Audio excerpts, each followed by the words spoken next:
Yeah, welcome to our panel discussion on Powering Tomorrow, Balancing AI Growth and Sustainability in APAC's Digital Infrastructure. And this session comes quite nicely as a follow-up to Claude's keynote speech just now, as we're going to talk more about AIs, data centers, energy, and sustainability. My name is Jessica Leung. I'm a counsel at White Case based in Singapore. My practice area is focused on private equity, real estate, and digital infrastructure transactions, and it's my pleasure today to host this session. So in this session, we're going to explore further the topic of immense importance and urgency, as the APAC region undergoes a remarkable surge in digital infrastructure development, which is largely driven by the explosive growth of AI. We face a critical challenge. How do we balance this insatiable appetite for power with our urgent need for sustainability?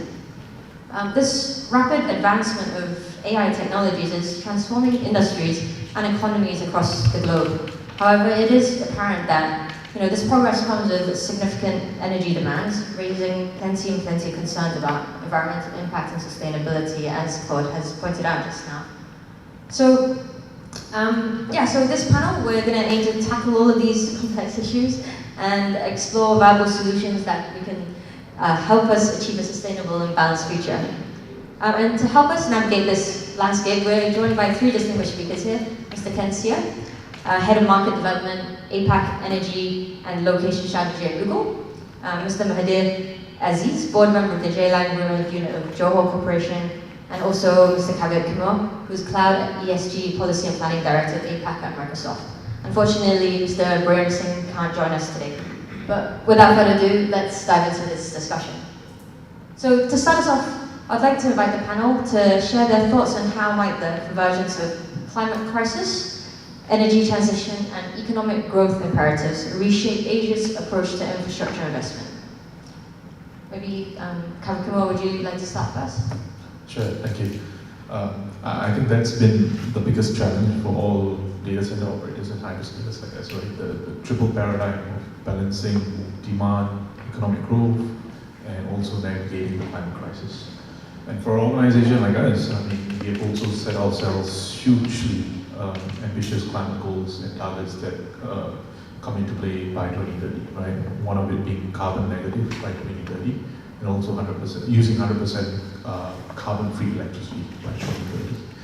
At the same time, we see huge demand for cloud services, and more importantly, a huge exponential growth in the evolution of data centers.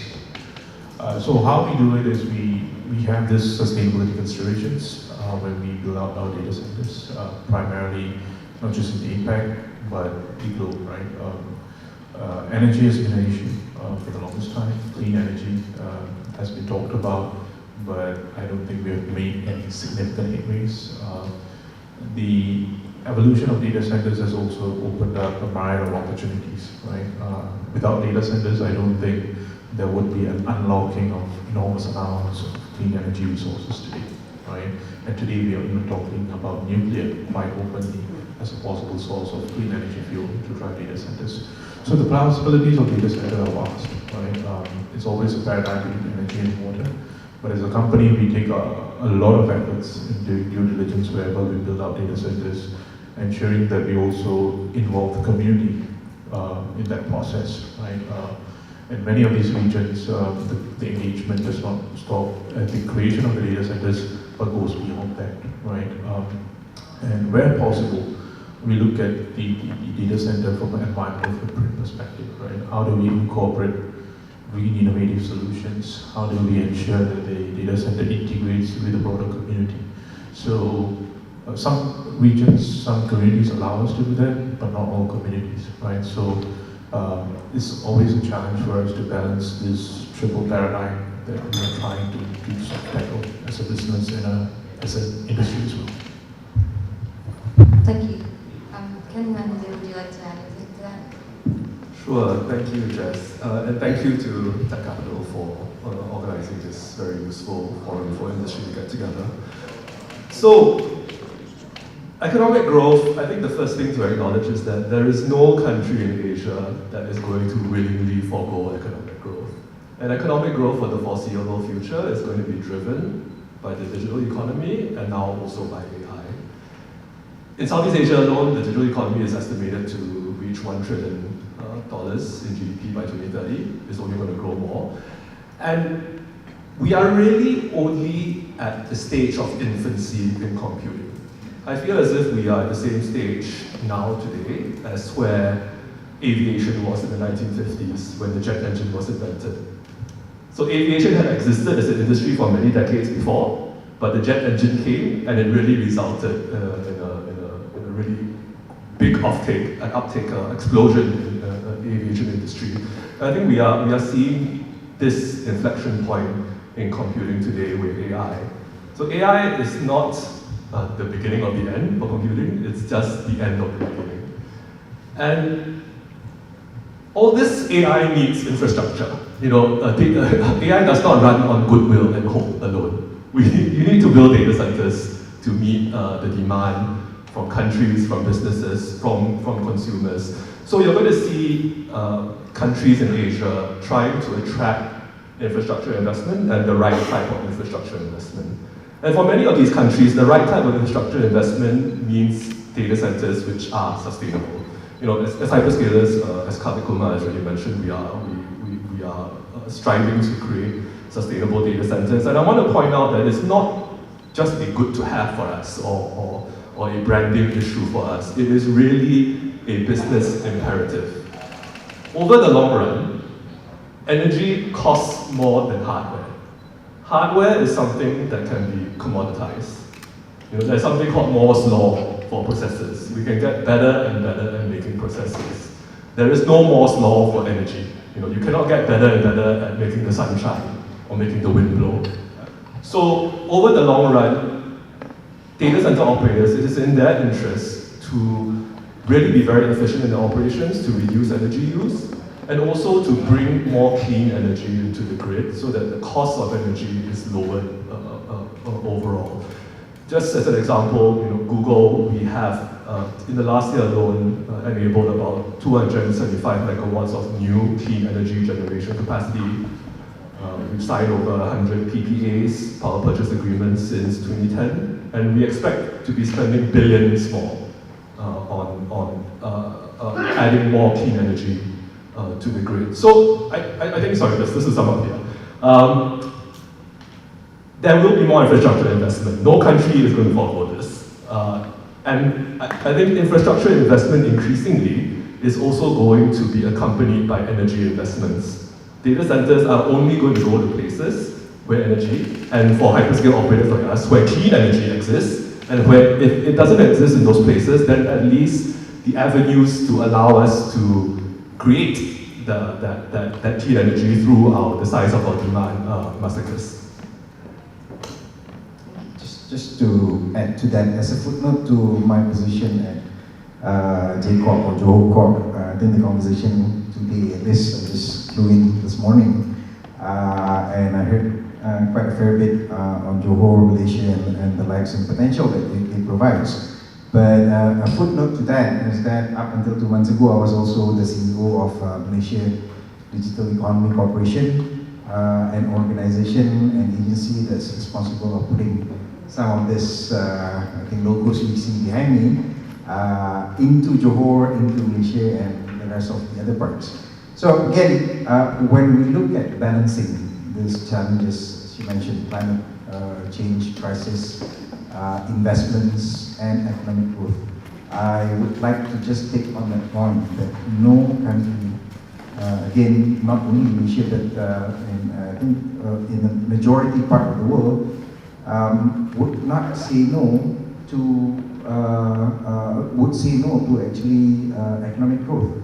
Meaning we would like to grow this. I was at I think a panel session in Berlin about 8-9 years ago or something like that, and we were discussing roughly the same thing. And I think the Europeans were just giving points was that how come ASEAN, Asian and particularly ASEAN, is not, you know, preserving what natural resources that you have while you're developing. And my direct answer then, which I still believe until today, was that, I mean, different parts of the world had 30 years, 40 years of time ahead to develop, and we had to catch up. So allow us to at least be able to look at this and yet develop this some more. The second part to this is, again, digital economy is powering all this economic growth and developmental programs that we have. So we need new investments. That's why we are throwing away incentives. That's why we're calling the Googles, the Microsofts, the Amazons to come to Malaysia, to come to this region and work with Singapore. We saw Momo and the Singapore, Johor Singapore Special Economic Zone on that as well. So again, there are ways that we are tackling that. I think I won't jump into that point as well, but I think there's parts where we have to really look at what is it that we're trying to achieve here, and what can we do at what expense. I think that's maybe a way to say it. Yeah, thank you very much. I mean, thank you very much. This is all kind of leads into our second very difficult question here as well, but and also with close, statistic there, but that I think by 2030, research showing that 9% of the US power supply is going to be being taken up by data centers, and around half of that growth in data center is because of AI growth, right? So, the question: can we truly achieve sustainable growth in the era of this AI, or are we just in a collision course with the environmental disaster? What do you think of that? Not an easy question. Well, the thing about this is, again, just taking on that same point. We would like to go through this, and I think the previous panel sessions spoke about regulations as well. So coming from a federal government agency previously, and now working with a state developmental agency, we are looking at ways to actually build and develop proper guardrails as we develop investments, and we co-design this together with investors. There's plenty of things that Malaysia as a country does not know about actually getting these investments in. We like to see the numbers in. We like the jobs that are being created. We like the infrastructure, the connectivity. But again, we have built the City Council planning guidelines for data center. We need to be able to co-design some guidelines in terms of the aspects and technical aspects of the DCs themselves. The design of these things, we're working with, there are some logos who are not here, the GDS, the bridge, and the lights. And they are also in Johor, they are also in Selangor and Malaysia to work with us in terms of developing this together with the hyperscalers as well. So again, while we develop some of these guidelines, whether it's AI, cloud, there's a cloud policy as well. There are ways for us to build this together, and I think that's the way to go for us to be able to do this. And I think taking on to the next step is to also work with Singapore, at least in this case, on how do we get mobilization of not only resources, people, and also technology as we link this economic zones together. 2 points to respond to your question, Jessica. First, AI is going to be critical in helping us meet climate change challenges. AI is going to be part of the solution. We need AI to help solve for this, and we know AI is solving for this. As a AI solution provider ourselves, we've seen how AI has been used to improve the efficiency of our data centers. It's been used to do things like flood prediction, typhoon prediction. AI is helping consumers to give consumers more information and more choices in how to use less energy, whether it's in their homes, taking more fuel-efficient routes on maps. So AI, we need AI to help solve for the climate crisis. And there is a way of making AI run sustainably. It is not that, there's obviously not, it can't work if the data centers themselves are unsustainable. And I think as an industry, as I pointed out earlier, data center operators are incentivized to try and run as efficiently as possible. And as hyperscalers, we are also very keen on ensuring the growth of clean energy on grids to support that growth. AI is a general purpose technology. So unlike the jet engine, which only works for the aviation industry, AI amplifies, it betters, and it enhances businesses across all different industries. So I think the scope for improvement here is very hard to underestimate. And also to put things into context, where data centers consume energy in the world is very unevenly distributed. You see places in the US where there's more, because LLMs are being done there, but you see other places where there may be very little. According to the International Energy Agency, in 2022, only 1% of the world's electricity consumption was by data centers. It's not to say that's not growing, it is growing, but 1% of the world's electricity consumption versus, 1% of the world's electricity consumption for an industry that generates about 15% of the world's GDP. This is the digital economy assessed by the World Bank.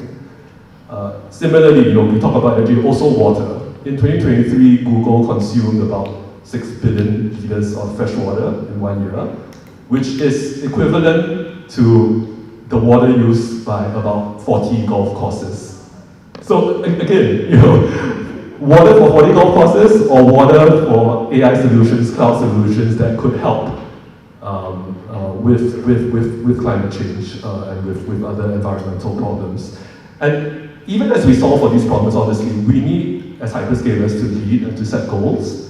Google, for example, we have a water replenishment target.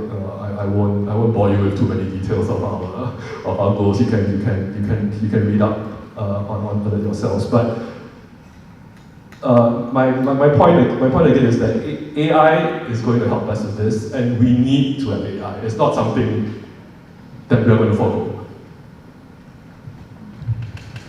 Absolutely. Just to build on what both the gentlemen say, I think the jury is still out. Yeah. I think this is a learning experience for all of us, right? Even the hyperscalers. If you ask details about footprint, we don't have the answers, right? But what is there is the fact that there is demand for AI, right? Our customers are asking for it. Our customers are asking us to shift towards AI workloads. The thing with AI is it's a double-edged sword. We know all the use cases for AI for good, but we also know that it comes with a significant energy and water footprint, right?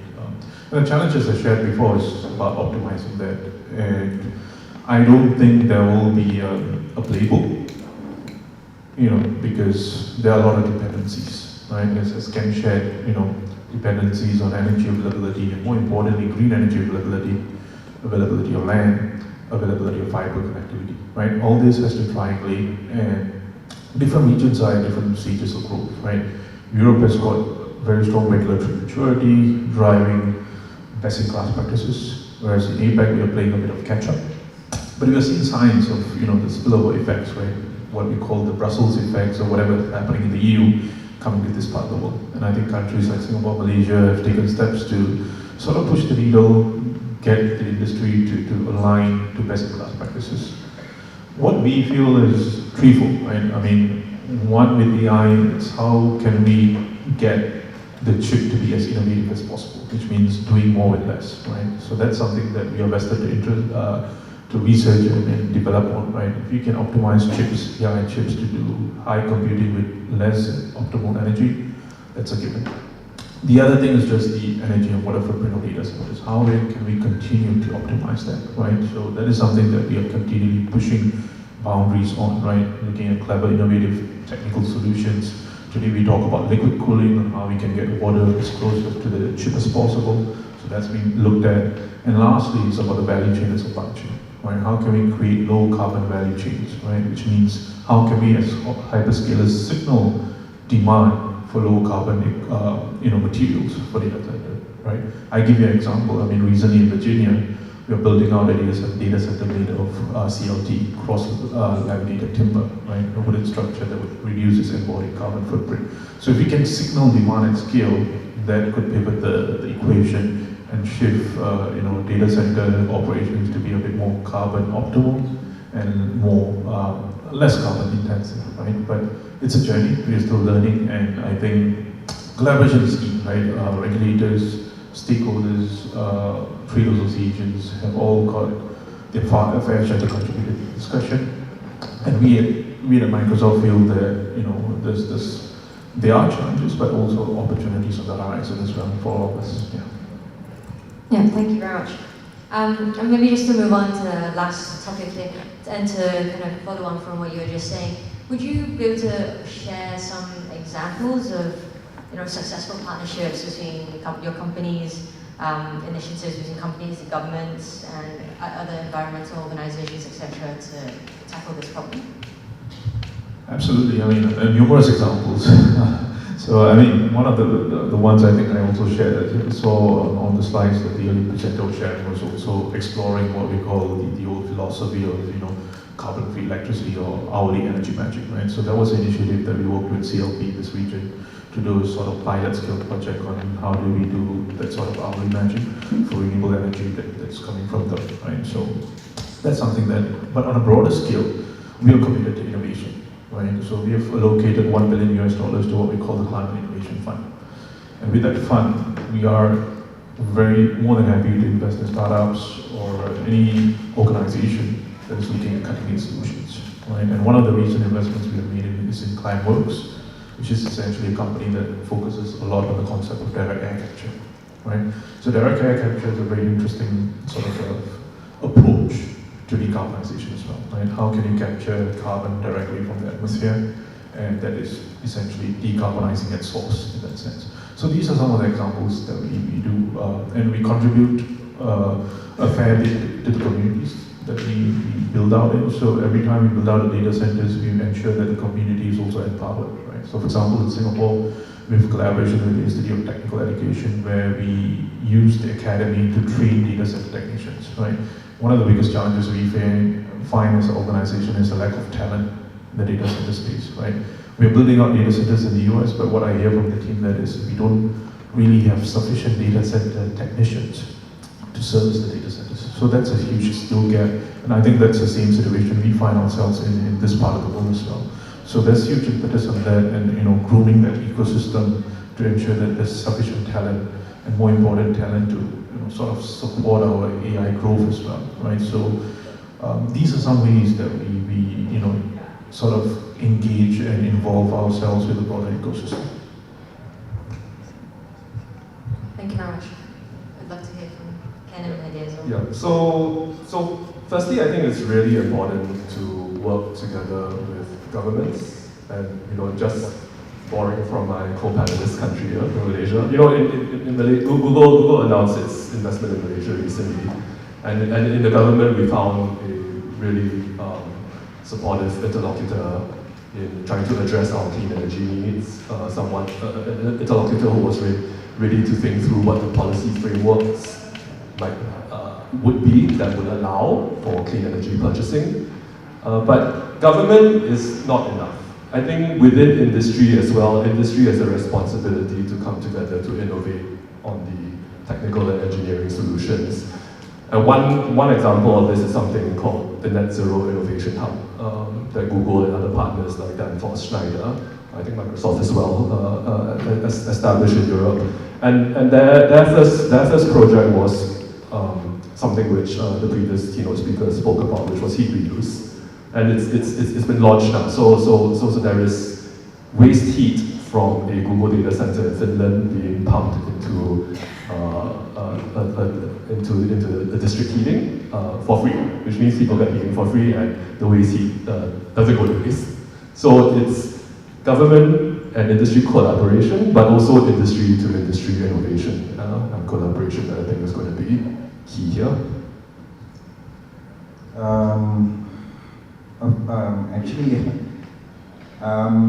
We've done quite a fair bit. There was a presentation before this that said that Malaysia is still enjoying an excess of about 20% of energy capacity, and that will be catching up. I mean, the hyperscalers will be catching up based on the development as they enroll and operationalize the data centers as well. But I think from one aspect was the fact that, at least I speak for Malaysia, is that the Energy Commission would have to also look at ways to adapt policies to enable more REs to be either generated or co-generated by the players themselves, and the introduction of not only PPAs but VPAs as well, that we can work into the operations of what we are trying to do in Malaysia as well. Yes, there are industries, industry-to-industry collaboration. Petronas, for example, the energy company over on the east side of Johor, is also exploring, while they do refinery of chemicals and oil and gas, there are residues of that can be made use to also help with the cooling of data centers as well. So again, this is what, as Ken mentioned, it takes a whole village to actually do and make this happen before we head into this doom and gloom of the potential that AI can bring, because it's coming this way anyway. So we need to be able to know how to respond to that and to get the brightest minds, the best in class, if you may, from Claude as well, that we can copy, and some of that we can adapt for this region. So definitely something that we should be able to look forward to. Thank you so much. I think we're running out of time now, but thank you so much for your valuable insights and perspectives. And yeah, for everybody who's here to try and catch them for further insights, I'm sure it'll be a very interesting conversation. Thank you very much.